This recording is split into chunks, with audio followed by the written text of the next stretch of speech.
everyone, it's Anthony Chadwick from the Webinar Vet, welcoming you to one of our regular Royal College webinars where we're going to be talking today about shake-ups and overhauls, innovation in the veterinary sector.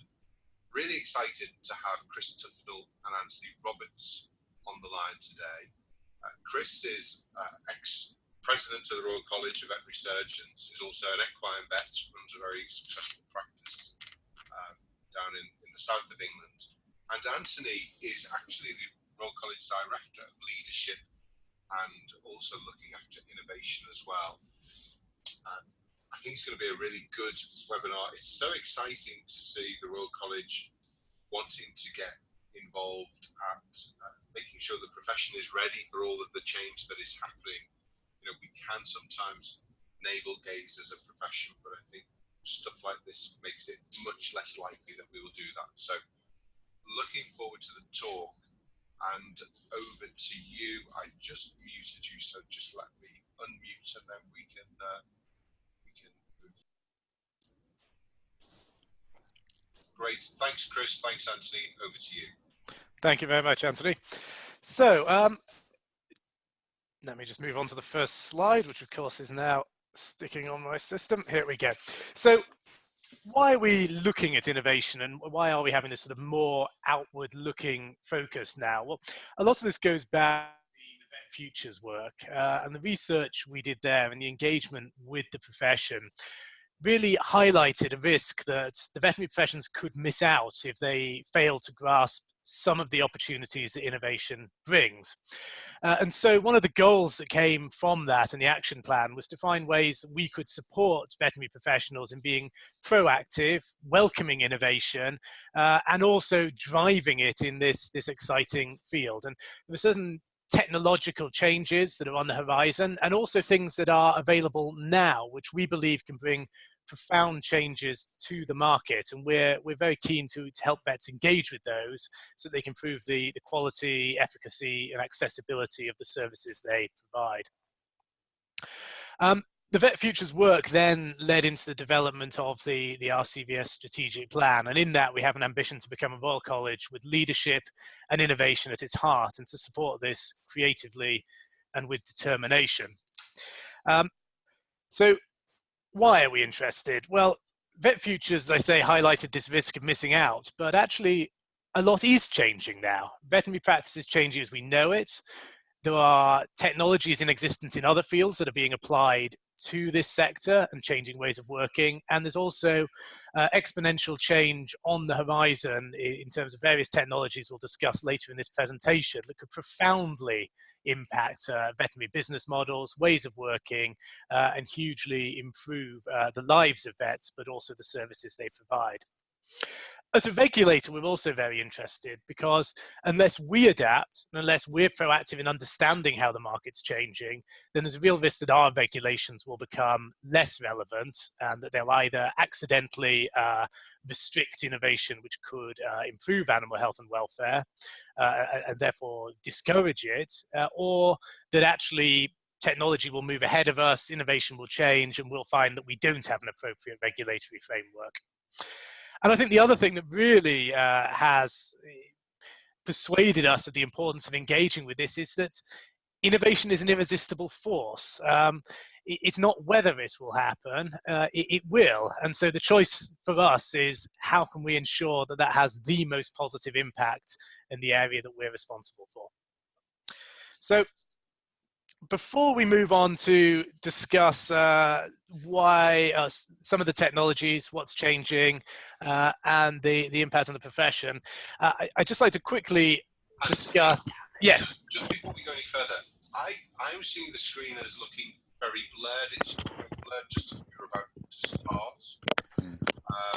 So okay. I just wonder whether we should get Anna to take the slides over and move the slides forward and just see if that improves the screen. So Anna, if you share. Sure. Happy to do that. It looks great on mine, but I can see Chris, who's sitting next to me, it looks appalling on his screen, and I can assure listeners that is not what it looks like or should look like. It's a very interesting font if that's the one you're using. We've not been innovative with our fonts. This is a very straightforward font. Okay, so Anna, can you share your screen? Yeah, I'll just do that now. Thank you.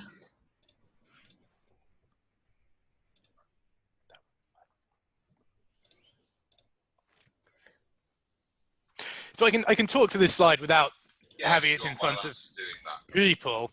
But really, I just want to discuss the concept of a business model briefly.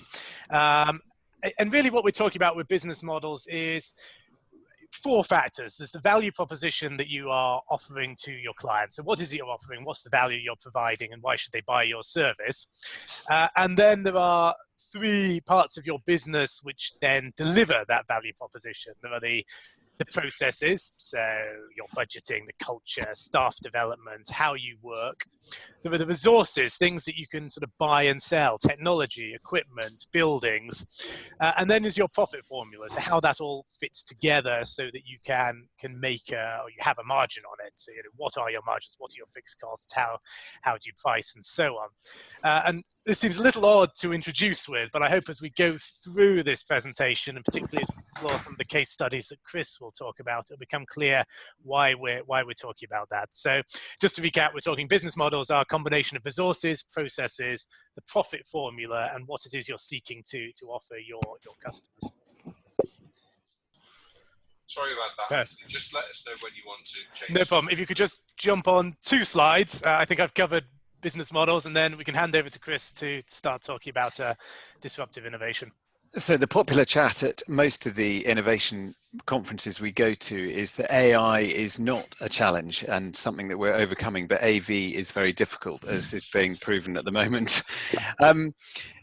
This slide very much is open to challenge, actually, and we get a lot of challenge on this because it's an interesting concept. But the idea is that over time, our performance improves because of sustaining innovation. So we bring things into our businesses and the way we do things, which slowly improve the service that we offer. And with time, particularly with the complexity of digital equipment and the expense of delivering a service, we can very often overshoot, not so much necessarily always what clients need, but maybe even what animals need.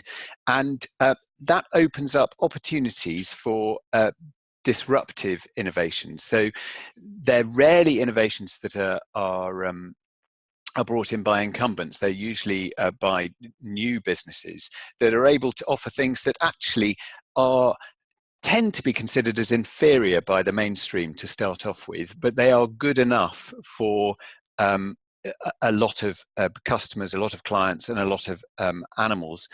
And actually, it can provide businesses and solutions for people who are unserved as well. So there can be new markets opened up. And this is where the great excitement lies in veterinary innovation, in that there are 15% of dogs that aren't registered with a veterinary surgeon in this country, so are presumably not accessing veterinary care. And it provides an exciting opportunity for us to be able to improve access to veterinary care and overcome some of the barriers to access that exist. Now, if we move on to the next slide, this is maybe more accurately the position that exists in veterinary practice. So over time, each area of veterinary practice is able to improve the level of care and the complexity of diagnosis and treatment that they can perform. And even as you see on this slide, owner managed care, so the care that owners are actually able to provide on their own without physically bringing their animal in, it improves. And of course, this is where modern technology in time will improve things dramatically. And so what is possible with regards to complexity increases, and various things at the lower end can improve. So if we just move on to the next slide, the technologies that facilitate this, of course, are listed here. But what we shouldn't forget is that we are in the midst of a period of rapid innovation. And if you think about the developments in the phone system, so the appearance of landlines must have dramatically changed the way that vets were able to provide their service. But of course, we've gone on to mobile telephony, and with the smartphone and all the tech that has given us access to, the internet, emails, websites, and even down to the delivery network and the ability to have next day or even same day delivery in some areas, has rapidly changed the landscape and is currently disrupting what we're doing. But if we look on the horizon, the ability to receive information from animals remotely through wearables or implantables, or the ability to get more specific information from an animal that you've got in front of you through, for instance, genomic sequencing that we'll go on to later, has improved dramatically. And we're just starting to learn the huge advantages of big data. And I think this is an area that a lot of vets feel slightly overwhelmed with at the moment. And that is because we're failing to see some of the opportunities in terms of answering the questions we want to ask. The big data is in the background. We don't have to try and process all this data coming to us. We want program software to do that for us. But the ability to be able to rely on the answer because it's being based on huge data sets is fantastic. And of course, AI is on the horizon. And I think, Anthony, you've got one or two statistics around these areas that are interesting. Yeah, absolutely. I mean, as Chris says, these aren't necessarily things that are on the horizon. They are here now. And if we take a look, for example, at the number of patients in human healthcare using telemedicine, that's grown from 350,000 in 2013 up to 7 million in 2018. And the pet wearables sector, for example, is running at a compound annual growth rate of about 25% and is set to be an $8 billion market by 2024. So we really are in the midst of a profound period of change with technologies that could fundamentally change this market and how services are delivered. Would you be able to move on to the next slide, please? Fantastic. Thank you very much. So what we're talking about with some of these technologies that facilitate disruption really are about enabling a larger population of potentially less skilled people to be able to do the same things, but in a more convenient, less expensive setting than was historically possible. And so if we take, for example, telemedicine, it's about the more convenient location. It's about how, without having that bricks and mortar practice, veterinary advice and expertise could be provided to people in their homes at a lower cost, and therefore the barrier to accessing veterinary care is reduced. In terms of less skilled, for example, well, it's clear how things like artificial intelligence diminish the importance of expert knowledge, and we'll discuss in a bit more detail what impact that might have on the profession and the role of the vet with technological change like that. And equally, things like genomics, which seems sort of the height of complexity and expertise, well, actually, we think of what their impact is on the person providing medicine. Well, again, it's about creating or allowing less skilled people to do things, because you move from intuitive medicine, where you require a huge amount of knowledge, expertise to understand and create your differential diagnosis, to a situation where you have precision medicine, and from the outputs of your genomic sequencer, you can identify, in the most incredible detail what it is that's affecting the animal, and therefore sort of almost have a protocol for responding to that rather than needing the expert knowledge. So we'll discuss in some more detail what that means. But I think first, we'd like to introduce a small case study around equine medicine that Chris has up on the VIVE site, and there's a resource backing this up. So if we could just move on to the next slide. The case study is in fairly great detail on the VIVE site, so do feel free to look at that. But if I could just explain what it's based on, and it hopefully illustrates the point that we're in the midst of this period of rapid innovation, and that disruptive innovation is not new. So equine ambulatory practice back in the 40s and 50s, as we moved from having agricultural horses into leisure horses, really, it was pretty much ambulatory. So vets were going out onto farms and stables and looking at horses, and they were able to provide an increasingly good service from the point of view of medications, but they were struggling a bit in that an awful lot of the diagnostic equipment that was appearing was inherited from the human market, and it had been often hospital based. So these were large, heavy machines that were much better suited to a clinic environment. And so the equine ambulatory service had a lot of them started to develop small hospital sites, and they were able to buy some of this secondhand heavy immobile equipment and start doing x-rays, and ultrasound scans of course came in. But as the time developed, the tech became more affordable, but it also, more importantly, became more portable. And that has, of course, continued. And initially it happened with ultrasound scanners, and then latterly in the last 5 to 10 years with digital X-ray machines. And so suddenly the hospitals or the small clinic practices that had developed sites were finding that they were being disrupted, if you like, by ambulatory practices that didn't need a site any longer, and they were taking the equipment out into the field. So what tends to happen in those situations is that those people who've developed sites and have got money developed in bricks and mortar, and their business models, therefore their business profit formula is sort of tied into that, they tend to move up market. So we've seen the development of more complex diagnosis and treatment within larger hospitals, and more complex provisions by individuals who are very often specialists.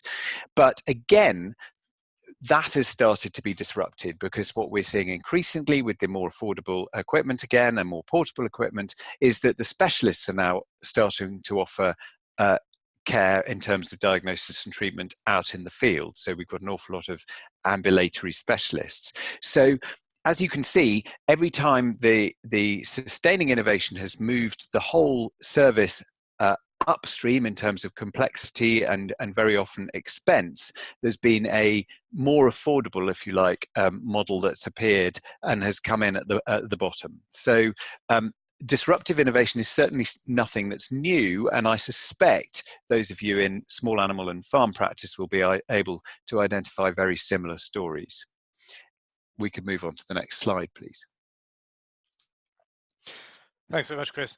So to take the example then of telehealth and wearables, we can see immediately how the introduction of telehealth could start to access that lower part of the market where currently people aren't seeking veterinary services, either due to expense or convenience, and how when augmented with wearables that can provide physiological data, a wider variety of issues can start to be addressed and more complex diagnoses or conditions managed.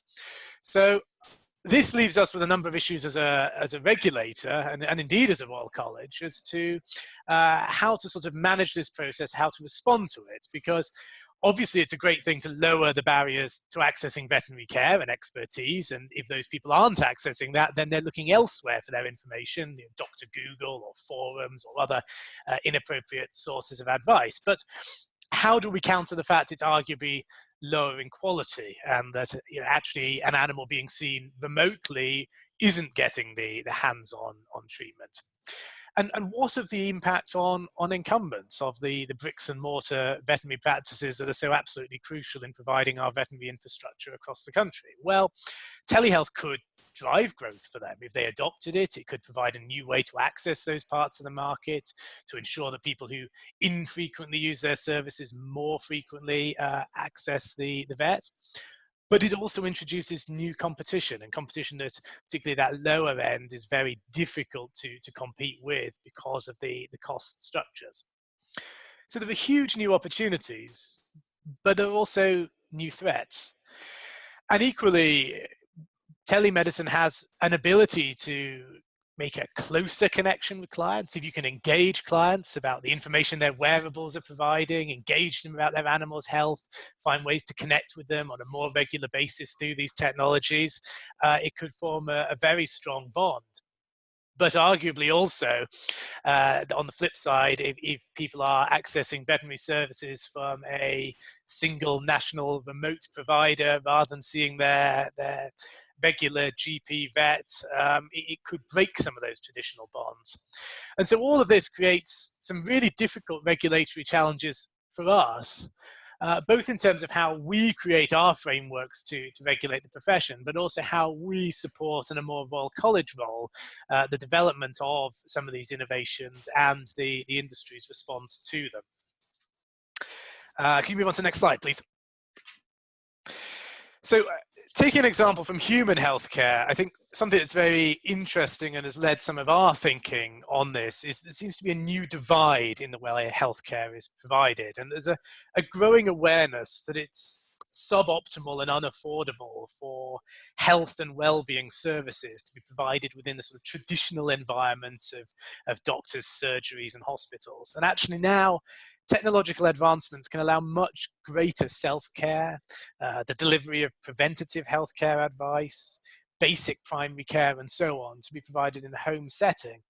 And I think over the next few years, we'll see a very clear divide emerge between health and wellness services, which are provided remotely and are provided in such a way as to try and engage people to self-manage, to look after themselves in the home, to be engaged with their own healthcare, and medicine, which will continue to take place in surgeries and hospitals, because of course there will always be a need for that sort of in-person medicine, and it's the remote health and wellness which is taken out of that to improve the efficiencies of the system, but remain complementary to it. And at that point I'll hand back to Chris, I think. Yeah, so if we can move on to the next slide, please.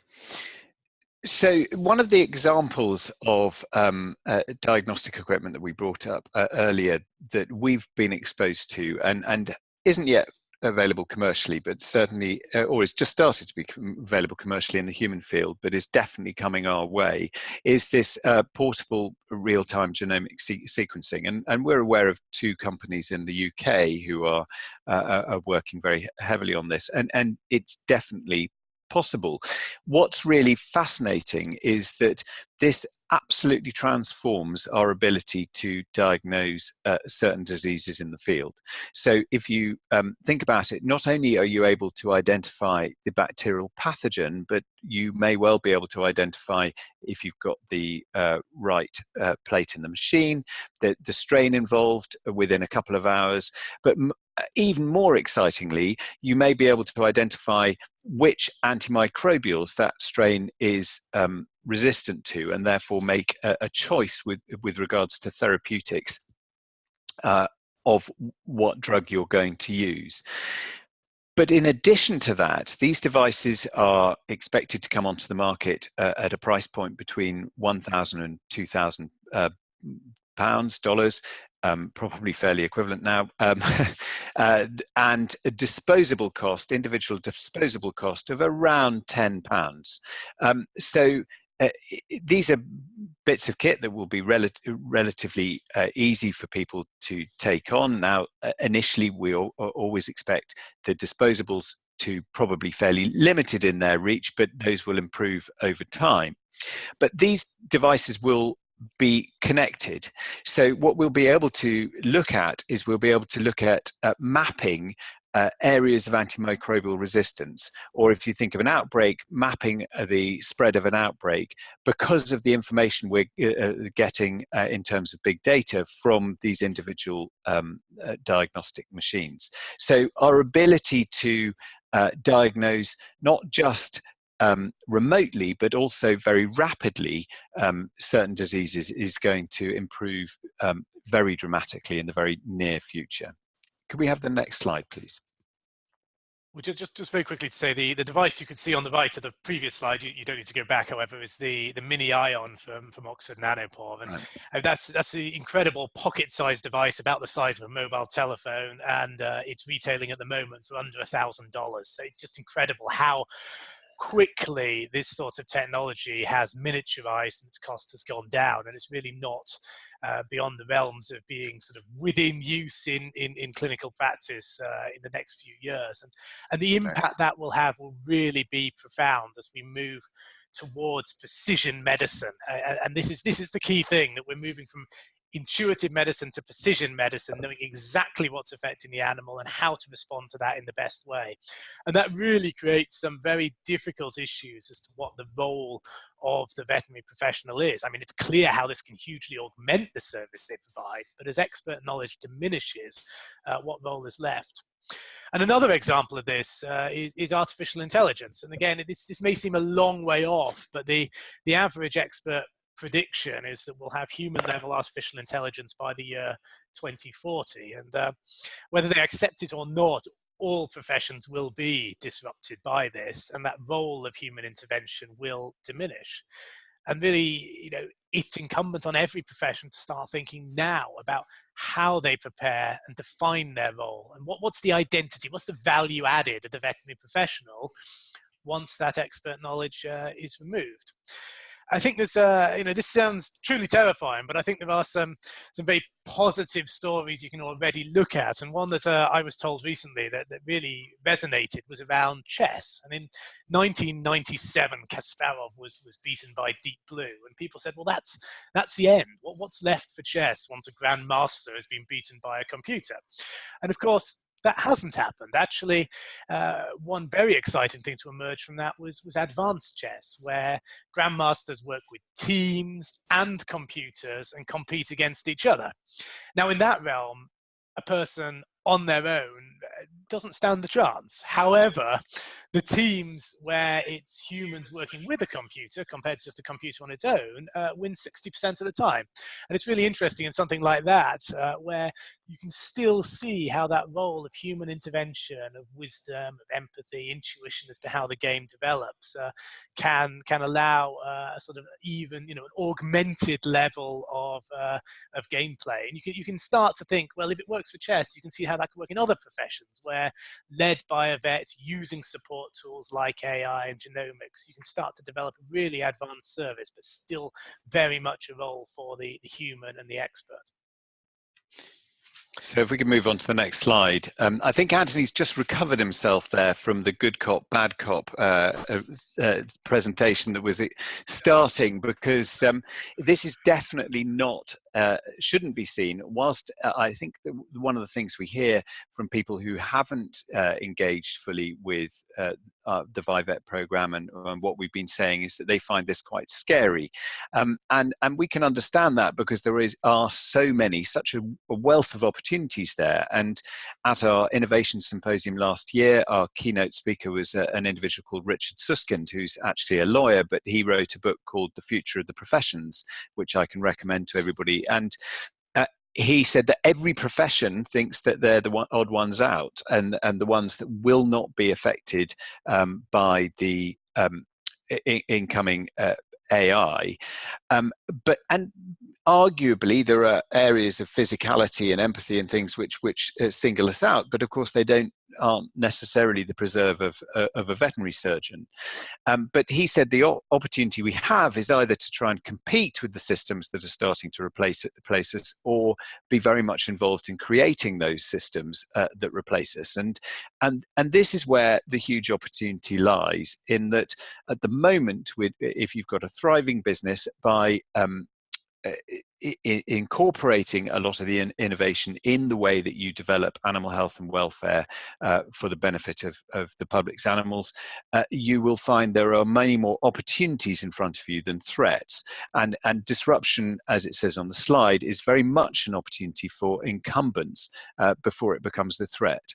And if you think of the example in taxi travel, the fact is that Uber, when it's come in a lot of areas, has actually increased the number of people that are using taxis, and it's likely that has had a positive impact on the existing taxi companies over time. Obviously, there are threats there too, but certainly people who are more used to using a taxi rather than any other mode of transport has almost certainly increased. Can we just move on to the next slide, please?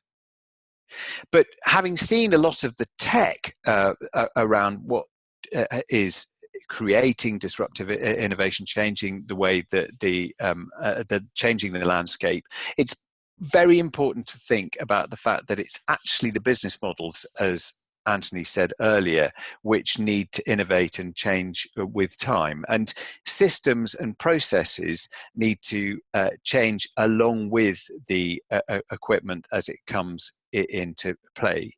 Now, what tends to happen is, just like in biological innovation, where individual organisms don't evolve, but little by little organisms mutate and the whole population evolves. It tends to be the same in business world too, where individual business units, because they have a certain profit formula and a certain way of working, rarely evolve. And so actually one of the best ways of changing dramatically is to set up another business that has a completely different way of working and can compete with possibly the original business you had, and evolve that way. So whilst things will change slowly within individual businesses, it's actually new businesses appearing which will cause transformation over time. Can we just move on to the next slide, please? Now, there's a bit of a risk of returning to good cop, bad cop here, but just to give an example of this, here's a picture of an advert for the Amazon Go store. So this is an Amazon store in Seattle. You walk in, zap your smartphone, and then just take anything you want off the shelf, put it in your bag, it automatically registers and walk out the shop. It's like legal shoplifting. But compare this to what the supermarkets who have the retail space at the moment have done, the frustration we've all felt at those self-service checkouts. And if you ask them, have you responded? Well, they say, of course we have. We've got rid of checkout operative. We put in place technology to facilitate people buying their things. But you can see how you can get so wedded to a way of working, your structures, your resources, that even if you're trying to evolve like that, you still can't compete with people coming into these spaces and applying technology from elsewhere in a new realm. And that's what's happened here. Now, as we said, there are ways to respond, but I just wanted to highlight this as I thought it was a great example of how approaching the same problem with a different sort of set of resources, processes, and mentality leads to very different outcomes. But I'll hand back to Chris for a bit of good cop again. Yeah, if we move on to the next slide, and I can highly recommend, if you look at the Amazon Go video, if you haven't seen it on the internet, it's really fascinating how simple that process has become. So I hope that we are giving you a feeling that whilst there is an awful lot changing, and it does take a while to get used to that change, there are unprecedented opportunities for our ability to deliver animal health and welfare to society. And most importantly here, it's actually our clients that are changing. The animal owners are changing. 76% of animal owners in the US now call themselves pet parents and not pet owners. And we're aware from recent surveys that 50% of UK pet owners actually sleep with the animal, have the animal sleeping on or indeed in their bed. And 65% have more photos on their photo of their animals than they do of their family. So the attitudes that people have got, particularly to their pets, and I would include from the people I look after, an awful lot of the horses in this, has absolutely dramatically changed. And so the opportunities we have are vast. But that isn't just restricted to those of us that deal with individual pet animals. If you think of the larger and larger units that we're seeing agricultural animals being kept in, and there is a popular myth, if you like, that those large units are going to prevent bigger and bigger welfare problems. Well, what we're finding with the technology and the monitoring systems that are obviously able to be on 24/7 and take out the human factor of missing certain things going wrong, is that the monitoring that's available on those sites of those animals is increased, and therefore potentially their welfare is better catered for. Can we just move on to the next slide, please? And one of the other things that's really important to remember as you read this quote from Clay Christensen from the Harvard Business School is that actually the job to be done here, the job for the veterinary professions of maintaining animal health and restoring animals to health as quickly as possible hasn't changed at all, and that's still our goal, obviously. And it's just the way that we do that has changed. And so that the hurdles that we've got to overcome in terms of incorporating all this innovation into the way that we do things are a recalcitrant mindset that basically says, well, the way we do it is the best way to do it, and the heavy hand of regulation. And that's where, as we'll say later, we want to make sure that the RCVS is not holding back innovations that are going to improve animal welfare and the way we deliver it. Can we just change to the next slide, please? Sure, I suppose just to come back, hopefully with a bit of good cough again, is that actually, there's this fantastic quote here from Ali Parser, who founded the telemedicine company Babylon in the human health space. And his argument is, well, there's so much we can do with existing technology, let alone new technology, to improve access to healthcare, to improve its quality and so on. Well, you're only left with two questions. If not now, then when? And if not us, then who? And there's no excuses for not sort of adopting some of these new ways of working and bringing those into the healthcare system. And these are the reasons why, as a college, we feel it's so crucial that we engage at this stage with this sort of development. If we could move on to the next slide, please. So our role as a regulator is to ensure that we aren't being the logjam, and that we're encouraging the professions to adopt the innovation that's appropriate. We're obviously looking at the innovation as it comes online, but what I would say is that, as has been the case up until now, it's very much professional responsibility to make a judgment on individual pieces of diagnostic equipment or therapeutic methods, and decide whether they are something that should be incorporated. And we all do that in practice on a daily basis, I'm sure, in that we look at some diagnostic equipment that is good enough and it enables us to make an on-the-spot decision, but it may be that we send samples away to a reference lab for a much more refined look at and a better quality level of diagnosis. So we are very keen to ensure that people are exposed to this innovation. They can see what's out there. They can see what it is that they're able to adopt to do their job in a better way. And we're very much wanting to make sure that we aren't getting in the way of it. Can we change to the next slide, please? Sure, thanks, Chris. So I'd just like to talk a little bit about VIVE and some of the resources that the college has developed and will develop over the coming years to help support veterinary professionals to engage with innovation, and also to encourage innovators out with the sector to engage with veterinary professionals and see the huge value they offer when they're developing new products or services in the animal health sector. So VIVE was launched last year at the RCVS Innovation Symposium, and it's really there to showcase innovation, to develop content and provide resources and guidance to those working at the forefront of veterinary innovation. But above all, it's to bring together a network of individuals to be advocates of the opportunities that innovation brings, both for the lives of veterinary professionals, but also the health and welfare of animals committed to their care. And before we move on, I'd just like to move on to a short video explaining the VIVE program. I'm afraid we're not hearing that on here.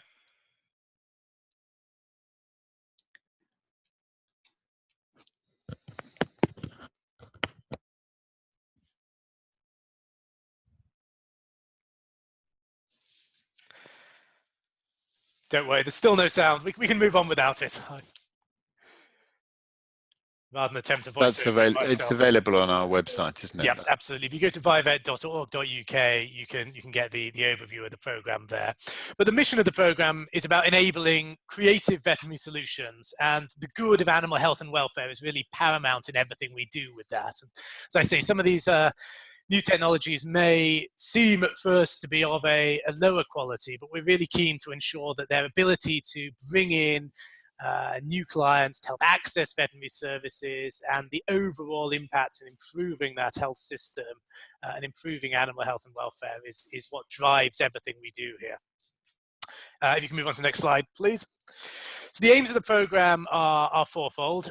We want to foster innovation in the sector. We want to encourage innovators to think, well, if I want to launch something here, who should the first people I speak to be? Well, it should be vets and vet nurses who understand, who are the experts, and can be a brilliant channel to market, and to put vets at the center of innovation in the animal health sector. We want to help incumbents as well as new entrants navigate the regulatory landscape, and that's really important to ensure high standards of animal health and welfare and to make sure that they're maintained. We want to showcase innovative products so that we can help veterinary professionals now to serve better their existing clients, but also to access those new ones, those people who currently aren't thinking about speaking to a vet. And from our perspective, we really want to use VIVE to help provide us with market intelligence so that we can support the profession in preparing for the impact of innovation, and also to allow us to reflect on the relevance of our regulations and the appropriateness of our regulatory framework. You can just move on to the next slide. So we've developed a 3-year plan, which will be published on the website very shortly. And there are 3 aims for these early years. Showcasing innovation. So what's out there? How can this impact what vets are doing? How can they incorporate this into existing businesses? And also what might impact the way they work and disrupt that. Accelerating innovation. So we're looking at, well, we know that there are hundreds of people out there with brilliant ideas, fantastic thoughts on how they can improve the services they deliver or the lives of vets, but how can we support them in turning those ideas into innovations, provide the resources and signposting of other things such as funding and so on to help them take those to the innovation stage and become a business. And then finally, regulation and innovation. So how can we ensure we're on the front foot, that we are appropriately regulating emerging technologies and also ensuring that we really foster and support innovation in the sector. You could just go on one more slide, please. So I think what we'd like to encourage you to do as we close the innovation part of this presentation is to engage with us. So if you go onto the website, you'll be able to find that there is an ability, if you are leading on any of these emerging technologies, innovations, business models, and you'd like to provide us with a blog or case study so that we can showcase your innovation, we'd be delighted to hear from you. We want to provide a welfare of resources, and so if you feel that you're providing services to vets to enable them to incorporate innovation into their businesses, again, we would very much like to hear from you. Can we just move on to the next slide, please? And so if you go on to the VIVE website, you can sign up for updates so that you regularly receive those. You can follow us on Twitter so that you can get regular updates that way. And as I said, we'd be delighted to hear from you if you're involved. So thank you very much for listening to the innovation part, and please do follow us on VIVE. There's a great deal of huge excitement coming on out there. And as I found in all the work I've done on this, is that people within and without the profession are all working to improve the way that we deliver animal health and welfare. And what's been really encouraging is that whilst there are some people out there concerned about the threat that non-vets may pose to the veterinary sector in terms of what they're wanting to provide, we have found overwhelmingly that they have wanted to work with us and work with the blessing of vets and with the information and expertise that we're able to provide them. So please be assured that that is the case, and engage with us, and we look forward to hearing from you. Over to you, Anthony. Sure. So at the beginning, I mentioned our strategic plan and the aim to become a Royal College with leadership and innovation at its heart. So at risk of this sounding like us tacking on another initiative, I think it's really important, and there is a clear link to our leadership work. I'd like just to talk a little bit about that. So if you could move on one slide, please. So obviously, we have a leadership role as the college in terms of supporting the development of innovation and taking the lead as to how we develop the regulatory framework, but also we need to help vets, vet nurses, practice managers and others to develop their leadership skills, to take control of their own businesses, their own careers, and provide them with some of the tools to do that. And to that end, we launched a BSAVA RCVS Leadership. This is a wide-ranging program to help support the development of some of those non-technical leadership skills right across the veterinary professions. And I'd just like to draw everyone's attention to something we're recruiting for now and we're about to launch, which is the Edward Jenner Veterinary Leadership Program. So this is an online, free-to-access gateway leadership program designed for all veterinary professionals. You can just move on to the next slide.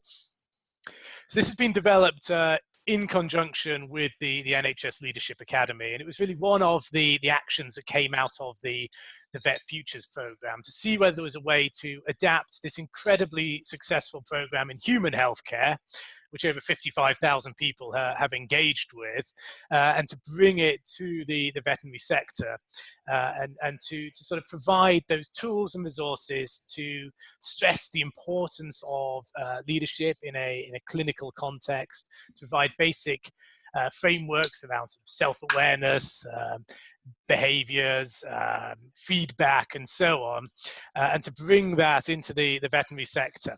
So if you just move on to the next slide. So this program will take about 6 months to complete. It comprises 3 modules, and it covers a variety of aspects, from the importance of leadership in a veterinary context, being a more confident, effective leader, and these are in the first part of the course, which will take over 1 to 4 weeks, and more about the sort of the art of good leadership and decision making.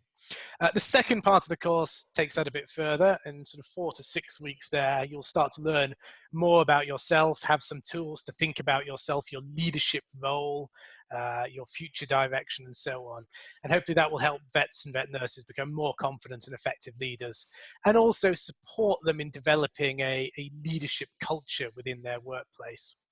And then in the final section of the course, we'll ask people to reflect on what they've learned, and to write a piece around how they've taken what was in the course, applied it to their daily lives, and what impact that had. So just move on one more slide. And so accompanying this course, this is quite innovative, I think, and we're very excited to have been working on this with the NHS. Accompanying the course is a podcast, and in that podcast, you listen to an audio drama of fictional veterinary professionals working in the county of Glenvern in a whole variety of settings, from a busy high street small animal practice to an abattoir to an ambulatory equine practice, and so on. And you hear their stories unfold, learn and reflect on the issues and challenges they're facing. And it really brings to the fore the sort of daily leadership challenges that vets face, and provides a substrate for reflection and learning, and to think about your own challenges in your daily lives. So just go on one more slide. So you need some more persuading this is relevant. Well, I think it's going to be a really fantastic opportunity to engage with other veterinary colleagues and medics, because this will run in parallel with the NHS version, and you'll be able to engage with people in human medicine working on it, to discuss some of those shared challenges and to work your way through them. You can record up to 35 hours CPD from doing it, and also gain an NHS Leadership Academy Award in Leadership Foundations. Let's move on to the next slide. So we are about to launch a pilot of this in late June. And if you go onto the website, rcvs.org.uk/leadership, you can see an introductory video explaining what we're trying to achieve from this. Hear the first 2 episodes of the audio drama, and also get a video tour of what the platform will look like.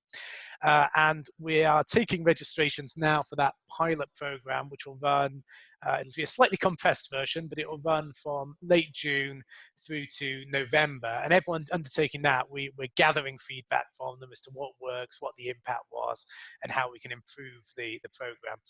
We've had just shy of 500 people sign up for this already. We will be closing this soon because we can't manage too many more in terms of really getting the feedback and trying to understand the nuances of people's experience. So if you are interested, I'd urge you to quickly sign up there at the link below. And I think this is going to be really, really exciting initiative, which will support some of the innovation work too. And so with that, I think we close the part where we speak to you, and we'd love to hear any questions that have emerged from what we've discussed.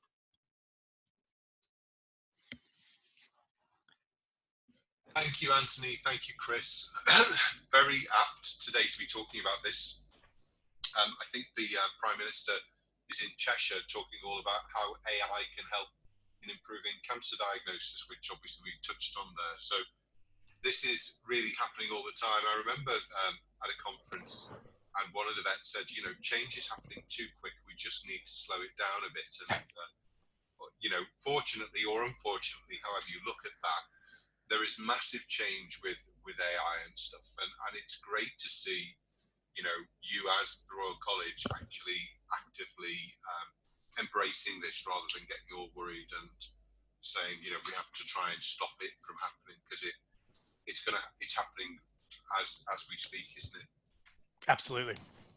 Interestingly, when you ask some of the people who are concerned about the rapid pace of change, what the practice was like when they first qualified into it, they describe another world. And I think the truth is, as we all get older, that we learn what we're good at, and we probably learn what we're less good at, and we get comfortable in a certain way of working. And so we probably become a little bit more resistant to change as we get older. But as I say, reminding people of where they started and where they are now very often illustrates how much better things get over time. I think you're right. Certain people are more open to change than others, but it is it's a really exciting time. And I think if you can see it as an opportunity rather than as a threat, that immediately sort of opens the mind up, doesn't it? Yeah, definitely. Right. Let's see if there are any questions. Anybody had any thoughts on that? Nothing through yet. Sorry about those technical problems at the beginning. The slides looked normal, and then we suddenly went live, and for some reason, Anthony, yours went a bit. I thought it was my eyesight for a second, but then I was glad when other people also had spotted it as well. So, we've got a couple of questions. Here we go. A couple of questions coming up. Emma said, for funding startups, should we look for funding within the profession or from science and leadership funding outside of the profession, e.g., Richard Branson, UK government, etc.? Well, I'm probably not the best person to answer this from a point of view of expertise, but this is definitely the sort of information we've been discussing, trying to get and put up on VIVE so people are able to look at it. But what I would say is that what we found on both the leadership and the innovation side is that collaborating with other professions and other areas has been very much better than trying to keep everything within the profession. So I would certainly recommend on looking outside. I think one of the things that we do as a profession generally is that we tend to think of ourselves as only deliverers of animal health and welfare, and we fail to recognize the huge skill sets that we develop over time. And actually collaborating with other professions is hugely valuable and tends to lead to better innovation, but also more rapidly achieving what we set out to achieve. So certainly I would recommend looking outside. Yeah, and I think the other thing to note is just how much interest there is in this space at the moment. I mean, the investment over the last sort of 3-4 years into companion animal and vet tech products has been absolutely extraordinary. We're seeing real interest from Silicon Valley, from venture capitalists, from private equity. And I think there will be no shortage of funding sources for vets coming forward with innovative and exciting new ideas. Emma, we put it in a grant with Harper Adams and with Surrey for Innovate UK for our 3D anatomy tools, which we didn't have any success with, but you know, we will probably reapply for that. So I think the government is certainly, you know, Innovate UK does what it says on the tin, so they're definitely out there. But then I think within the profession, you know, there is there is money within the profession at the moment with all the selling of practices. So if you have an idea that there's certainly places that you could go to raise some funding, and things like seed funding, so SCIS, you can raise up to £150,000, and that is a very attractive offer to investors because they don't have to pay, they pay less tax by doing that, because they're obviously taking a punt on a startup type company. So there's a couple of areas. Would you agree with that, Anthony? Is that your impression as well?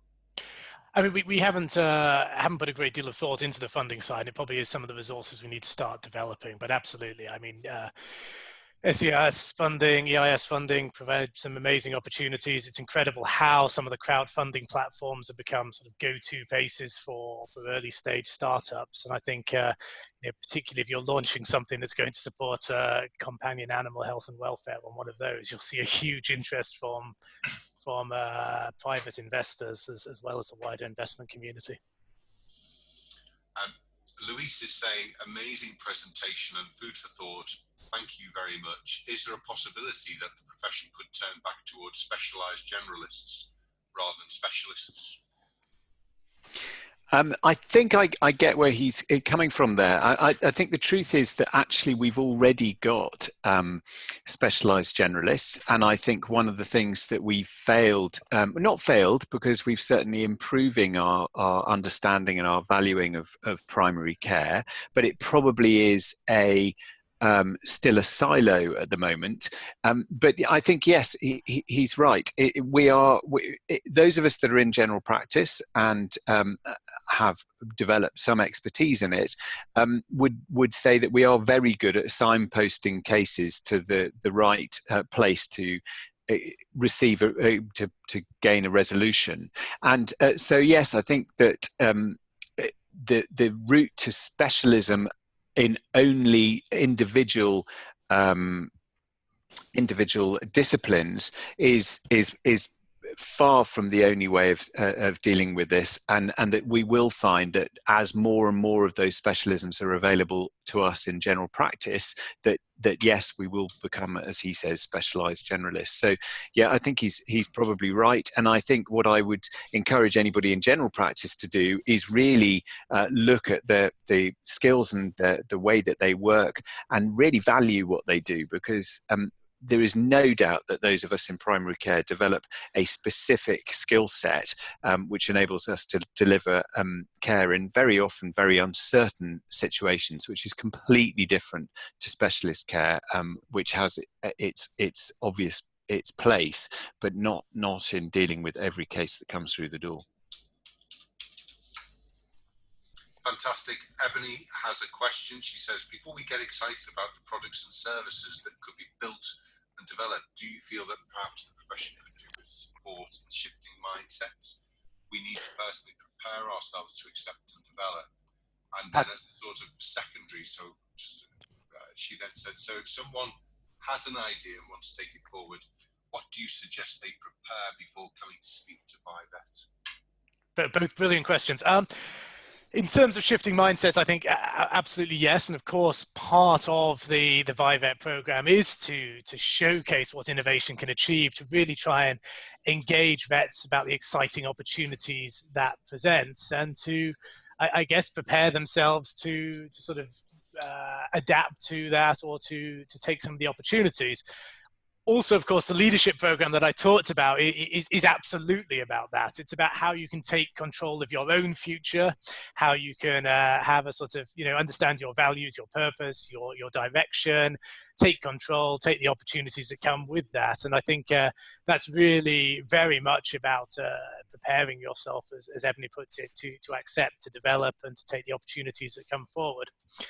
In terms of what you need to prepare before you speak to us, well, we're happy to speak to people at any stage of this, and we're absolutely delighted to speak to people if they just have the first kernel of idea and want to be given some direction as to how to explore that, how to take it forward, how to understand the impact on their lives if they take this sort of an entrepreneurial idea or endeavor forward. right through to people who are, have taken something to market or just about to. So please don't feel you have to have a detailed business plan or business canvas or whatever it might be before coming to speak to us. We don't need that, and we have resources to help you, whether it's detailed regulatory advice you need right at the final stage, or whether it's, I've got this idea, I'm just wondering what on earth I can do with it.